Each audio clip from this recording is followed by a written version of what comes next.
શરૂઆતથી જ કથા મંડપ જે ફૂલે ફૂલ થઈ ગયો છે.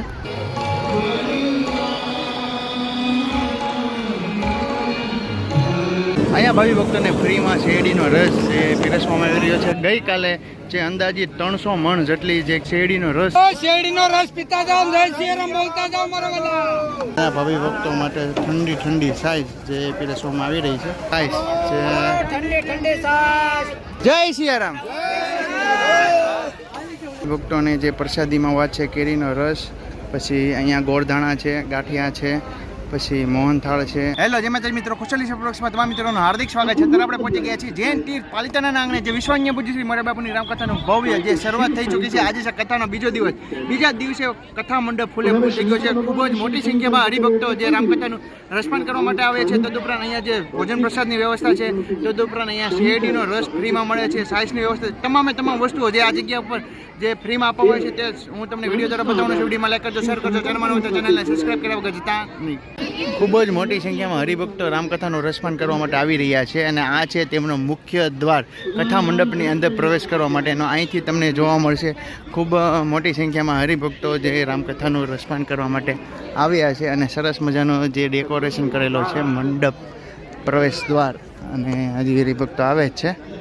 ચાલો હવે આપણે અંદર પ્રવેશ કરીને આપણે પૂજ્ય મોરારી બાપુના અને વ્યાસપીઠના દર્શન કરીએ. કથા ડોમે આપણે પહોંચી ગયા છીએ. અહીંયા તમે જો બહારની તરફ તડકો આવે છે તો પણ ભાવિ ભક્તો જે રામકથાનું રસપાન કરી રહ્યા છે. અને હવે આપણે જોઈ રહ્યા છીએ ખૂબ જ મોટી સંખ્યામાં હરિભક્તો શરૂઆતથી જ કથા મંડપ જે ફૂલે ફૂલ થઈ ગયો છે.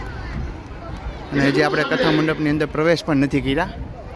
આ બહારની સાઈડ ઊભા છે અને કથા મંડપ ફૂલે ફૂલ થઈ ગયો છે બીજા દિવસે. ખૂબ મોટી સંખ્યામાં હરિભક્તો શ્રી રામકથાનું રસપાન કરવા માટે આવ્યા છે. ચાલો હવે આપણે કથા મંડપની અંદર જઈને જે વ્યાસપીઠના અને પૂજ્ય મોરારી બાપુના દર્શન કરીએ. અને અહીંયા ભાવિ ભક્તો માટે ખૂબ સુંદર મજાની જે વ્યવસ્થા કરવામાં આવી છે તે પણ આપણે વિડીયો દ્વારા નિહાળીએ. અને ખૂબ મોટી સંખ્યામાં હરિભક્તો જે રામકથાનું રસપાન કરવા માટે આવ્યા છે. અને અહીંયા ભાવિ ભક્તોને ગરમી ન થાય તેની ખૂબ જ સરસ મજાની જે કાળજી રાખવામાં આવી છે. ખૂબ વિશાળ હેલિકોપ્ટરના પાખડા જેવા જે પંખાની સુવિધા છે. પછી એક સાઈડ જે મંડપ છે તે મંડપની અંદર જે ફુવારાની પણ વ્યવસ્થા કરવામાં આવી છે. અને અહીંયા તમે જોઈ રહ્યા છો જે જય સિયારામના નાદ સાથે પૂજ્ય મોરારી બાપુ જે રામકથાનું રસપાન કરાવી રહ્યા છે. અને અહીંયા જે બધા હરિભક્તો બેઠા છે ને તેમની માટે જે રામકથાનું રસપાન કરવા માટે અહીંયા સરસ મજાની જે LED સ્ક્રીનની જે સરસ મજાની જે વ્યવસ્થા કરવામાં આવી છે. અને આગળની તરફ પણ સરસ મજાનું જે લાઈવ ચાલુ છે. ચાલો હવે આપણે નજીક જઈને પૂજ્ય મોરારી બાપુના અને વ્યાસપીઠના દર્શન કરીએ.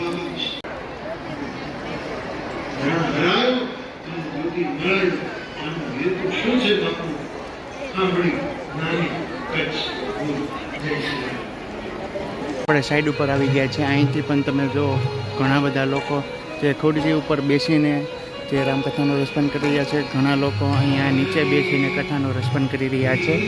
અને અહીંથી કથા મંડપની અંદર નજર રાખીએ ને તો વાત જ પૂછો.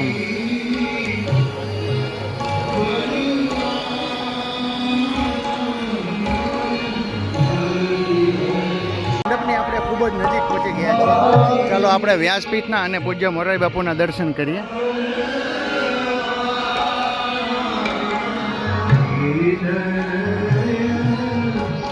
વ્યાસપીઠના અને પૂજ્ય મોરારી બાપાના આપણે દર્શન કરી રહ્યા છીએ.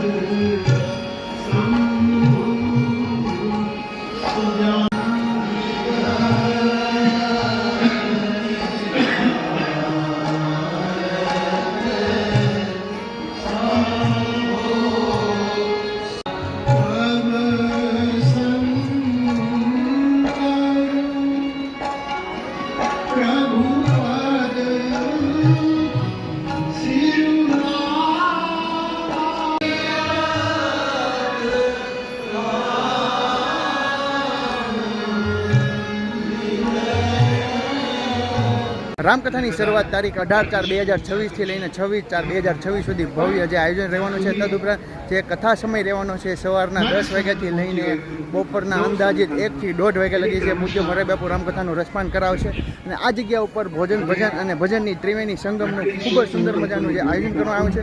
અહીંયા ભાવિ ભક્તોને ફ્રીમાં શેરડીનો રસ જે પીરસવામાં આવી રહ્યો છે. ગઈકાલે જે અંદાજિત 300 મણ જેટલી જે શેરડીનો રસ છે તે પીરસવામાં આવી તો અંદાજિત 3 થી 4 જેટલા ખટેરા મોઢે જે શેરડી આવી છે અને આ રીતના તમે જો આ મશીન એક નથી, અહીંયા 2 મશીનની અંદર શેરડીનો રસ એ કાઢવામાં આવે છે અને અત્યારે તમે જો નળ મોઢે જે શેરડીનો રસ નીકળી રહ્યો છે અને ખૂબ જ મોટી સંખ્યામાં ભાવિ ભક્તો જે શેરડીનો પ્રસાદ પણ લઈ રહ્યા છે. તો આ રીતના કંઈક છે. ચાલો હવે આપણે જઈએ.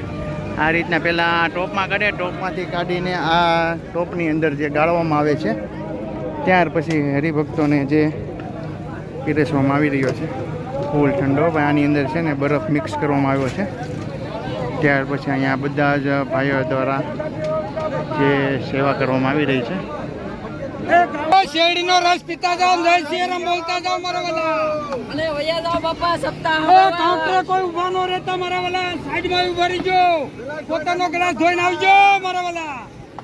જય સિયારામ બોલતા જાઓ. અને શેરડીનો પ્રસાદ અને હમણાં થોડાક સમય પહેલાં તરબૂચનો પ્રસાદ પણ ભાવિ ભક્તોને જે પીરસવામાં આવતો હતો. ગઈકાલે 300 મણ જેટલી તો કેરીનો જે શેરડીનો રસ છે ને તે ભાવિ ભક્તોને પીરસી દીધો છે. એવામાં અહીંયા ખટેરા મોઢે અંદાજિત 4 જેટલા ટ્રકની અંદર જે ભાવિ ભક્તો માટે શેરડીનો રસ જે લાવવામાં આવી રહ્યો છે.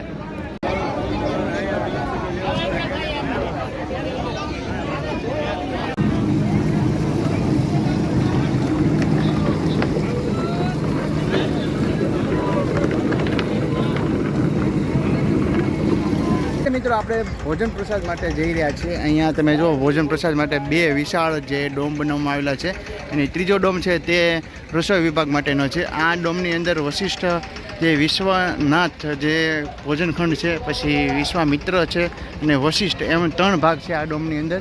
ને અહીંયા છે જનરલ ભોજન પ્રસાદ માટેની વ્યવસ્થા. અહીંયા ખૂબ જ મોટી સંખ્યામાં ભાવિ ભક્તો જે અત્યારે ભોજન પ્રસાદ લઈ રહ્યું છે. ખૂબ મોટી સંખ્યામાં ભાવિ ભક્તો અત્યારે ભોજન પ્રસાદ લઈ રહ્યું છે. ભોજન પ્રસાદમાં ભાવિ ભક્તોને કઈ કઈ પ્રસાદી જે પીરસવામાં આવી રહી છે ચાલો આપણે તે લઈ લઈએ. અહીંયા પ્રસાદીમાં વાત કરીને તો સરસ મજાનો કેરીનો રસ છે, મોહનથાળ છે, ગાંઠિયા છે, રોટલી છે, 2 જાતના શાક છે, રીંગણા બટેકાનું અને કઠોળનું શાક, દાળ ભાત. આ રીતના ટ્રેક્ટર દ્વારા જે કાઉન્ટરે પ્રસાદી જે પહોંચાડવામાં આવે છે. આ એક ટ્રેક્ટરની એવું લાઇનમાં અહીંયા ઘણા બધા ટ્રેક્ટરો છે. જય સિયારામ. ડોમની અંદર આપણે એન્ટ્રી કરી ચૂક્યા છીએ. અહીંયા આમંત્રિત મહેમાનો માટે જે ખૂબ સુંદર મજાની જે વિરામ માટેની જે વ્યવસ્થા કરવામાં આવી છે, ખુરચીની વ્યવસ્થા છે, સોફાની વ્યવસ્થા છે. અહીંયા ઉપર સરસ મજાના પંખા અને ફુવારાની સુવિધા આપવામાં આવી છે. ચાલો આપણે અંદર જઈને જે ભોજન પ્રસાદમાં કઈ રીતના વ્યવસ્થા છે તે હું તમને વિડીયો દ્વારા બતાવું. અત્યારે આપણે અંદર પ્રવેશ કરી ચૂક્યા છીએ. અહીંયા તમે જો ખૂબ સુંદર મજાની વિશાળ જગ્યાની અંદર જે કાઉન્ટરો ગોઠવવામાં આવેલા છે અને અહીંયા જે ભાવિ ભક્તો માટે ભાવિ ભક્તો માટે ભોજન પ્રસાદ જે પીરસવા માટે અંદાજિત 2 થી 3 કાઉન્ટરો જે ગોઠવવામાં આવ્યા છે ને સરસ મજાની જે વ્યવસ્થા કરવામાં આવી છે. પરિવાર માટે ભાવિ ભક્તોને જે પ્રસાદીમાં વાત છે કેરીનો રસ, પછી અહીંયા ગોળધાણા છે, ગાંઠિયા છે, પછી મોહનથાળ છે, રોટલી છે, સલાડ છે, 2 જાતના ભાવિ ભક્તોને શાક પીરસવામાં આવી રહ્યા છે, પાપડ છે, દાળ ભાત, પછી શાક અને સરસ મજાની સાઈ. 2 કાઉન્ટર ઉપર ભાવિ ભક્તોને પ્રસાદી પીરસવામાં આવી રહી છે. સાધુ સંતો માટે ભોજન પ્રસાદની ખૂબ સુંદર મજાની જે અલગ વ્યવસ્થા કરવામાં આવી છે અને એક ગેટ એની બાજુમાં તે વશિષ્ઠ ભોજનાલય, વિશ્વનાથ ભોજનાલય એમ અલગ અલગ જે 3 વિભાગ પાડવામાં આવેલા છે. અહીંયા પણ ખૂબ સુંદર મજાની જે ભોજન પ્રસાદની જે વ્યવસ્થા કરવામાં આવી છે. અને અહીંયા કાઉન્ટરની વાત કરીએ તો અહીંયા ભાવિ ભક્તો માટે જે 2 કાઉન્ટરો રાખેલા છે. ભાવિ ભક્તો માટે સરસ મજાની ઠંડી સાઈઝ છે. ઠંડી સાઈઝ ભાઈ ભક્તો માટે જે પીરસવામાં આવેલી છે. તમે જો બરફ નાખેલો છે ભાઈ, અને ભોજન પ્રસાદ લઈને તમે આ જગ્યા ઉપર ઠંડી સાઈઝ પી શકો છો. ભાવિ ભક્તો માટે ઠંડી સાઈઝ જે પીરસવામાં આવી રહી છે આ રીતના મિક્સ કરવામાં આવે છે. ત્યાર પછી ગ્રુપના ઘણા બધા લોકો જે આ જગ્યા ઉપર સેવા કરી રહ્યા છે. જય સિયારામ. અહીંયા ભાવિ ભક્તોને જે ઠંડી સાઈઝ પીરસવામાં આવે છે તેમની માટે અહીંયા જે ગામડેથી દૂધ આવે છે અને આનું જે દૂધને છે ને મેળવવામાં આવ્યું હતું આજે છે ને વધી ગયા છે ટોપ. અહીંયા તમે જો 4 ટોપની અંદર જે દૂધ મેળવેલું છે ત્યાર પછી માખણ બનીને કમ્પ્લીટ થઈ જાય ત્યાર પછી આ સ્લાઇસને છે ને સરસ મજાના મશીન દ્વારા તે ફોડાને જે માખણને ભાંગવામાં આવે છે ત્યાર પછી અહીંયા ભાવિ ભક્તો દ્વારા જે આગળની તરફ પીરસવામાં આવી રહી છે.